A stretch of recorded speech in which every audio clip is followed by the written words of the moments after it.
You turn my morning into dancing.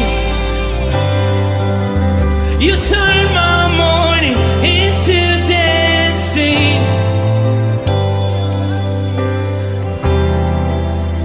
Your love changes everything.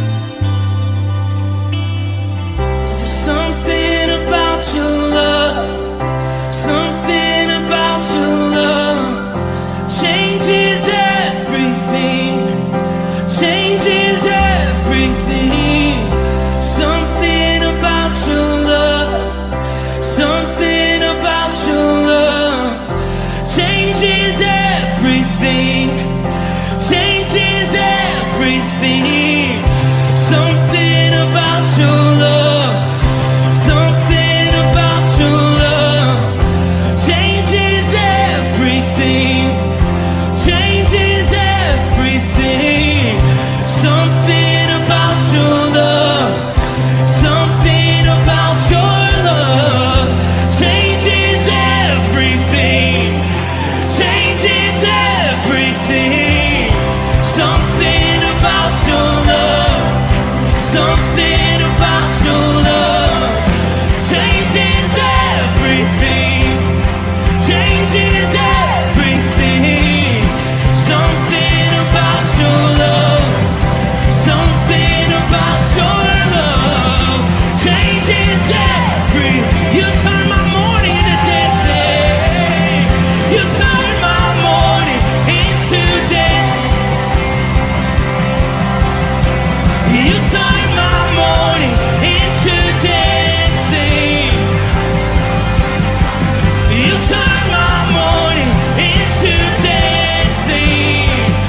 'Cause your love changes everything. Your love changes everything. You turn my morning into dancing. You turn my morning into dancing. You turn my morning into dancing. 'Cause your love changes everything.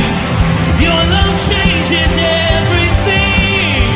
Oh, there's something about your love.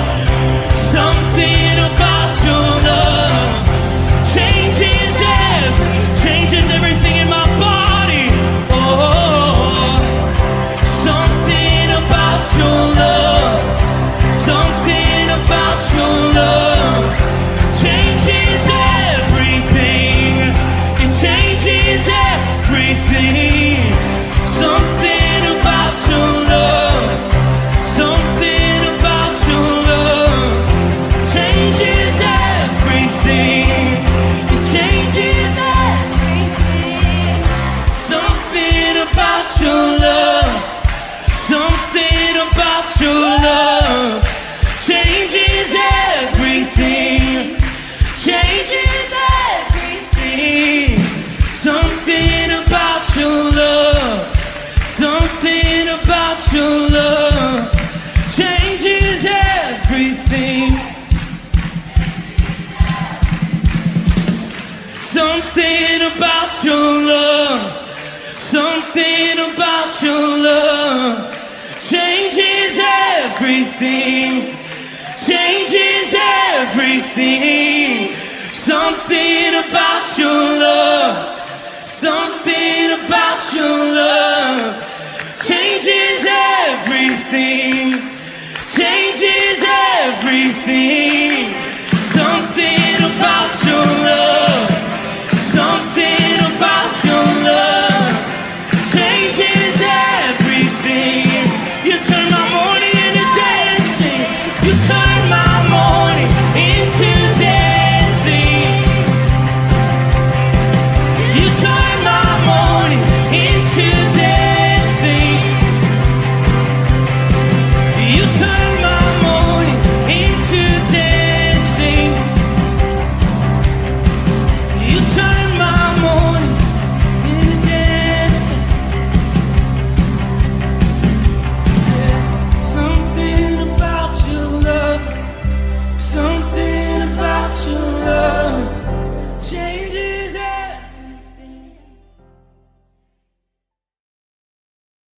Good morning, Rooted Men. It's a pleasure to be with you this morning. Hopefully, the internet holds out. It has been a nightmare the last few days.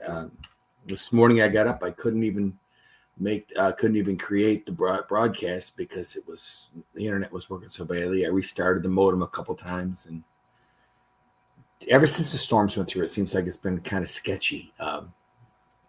The funny thing is I got cell phone. It's a Verizon Internet Cube thing, and it since we've gotten it, it's worked pretty good. I mean, it's not the best, but it was pretty cheap, but it's worked good enough to do streams and everything like that.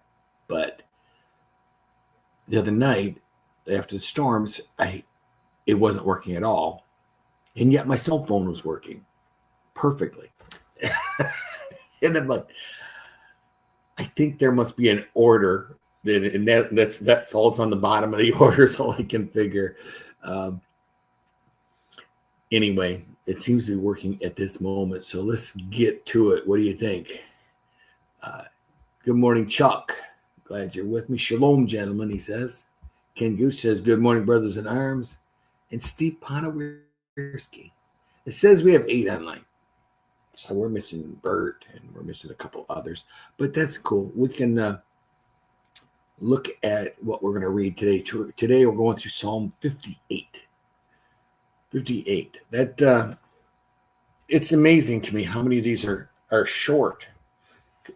I think in Psalm, some of them can be quite long. Like 119 is like the longest one in the whole Bible. But 58, it's short, it's sweet, and I knew it complete when I wore a younger man's shoes. Isn't that how the song goes? Let's see if I can find it here.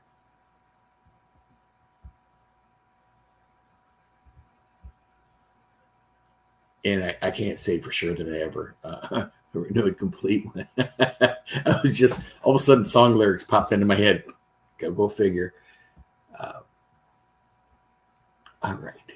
It's the choir master, according to Do Not Destroy, a Miktam of David. Do you indeed decree that what is right Do you indeed decree what is right, you gods? Do you judge the children of man uprightly? No, in your hearts you devise wrongs. Your hands deal out violence on earth. The wicked are estranged from the womb. They go astray from birth, speaking lies. They have venom like the venom of a serpent, like a deaf adder that stops its ears so that it does not hear the voice of the charmers or the cunning enchanter. O God, break the teeth in their mouths. Tear out the fangs of the young lions. O Lord, let them vanish like the waters that run away. When he aims his arrows, let them be blunted. Let them be like the snail that dissolves into slime, like the stillborn child who never sees the sun. Sooner than your pots can feel the heat of thorns, whether green or ablaze, that he may sweep them away. The righteous will rejoice when he sees the vengeance. He will bathe his feet in the blood of the wicked. Mankind will say, surely there is a reward for the righteous. Surely there is a God who judges on earth. There's a lot there, right? I mean, we can let's see if I can pull out of that. All right, so I looked at that, and it's in your heart.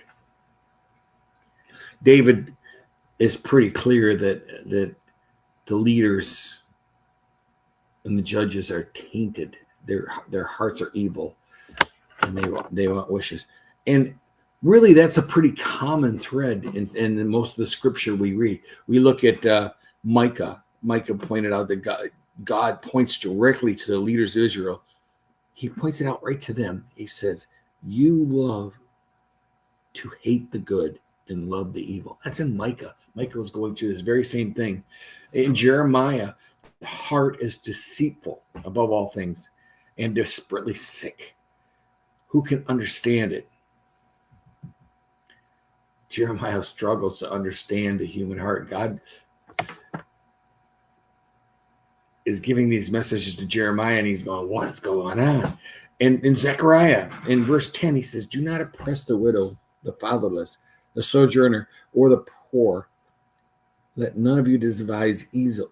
Let none of you devise evil against one another in your heart. Again, every one of these messages are from God, and they're to the people of Israel, and he's warning about their hearts. And then I think the most famous one is in Isaiah 29:13.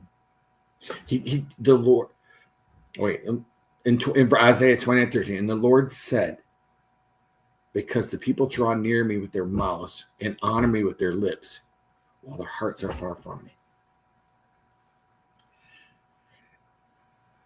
Jesus uses that very same passage in Matthew 18 and Mark 7 when confronting the Pharisees. He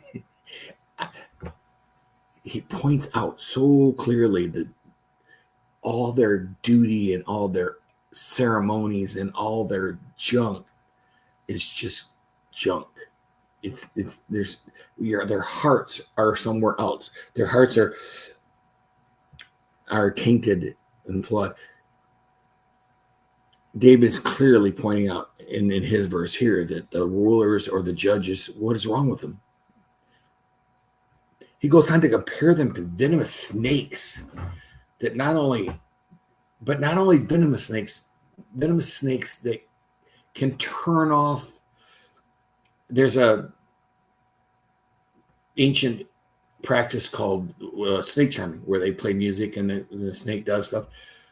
That's because the snake reacts to the music and differently.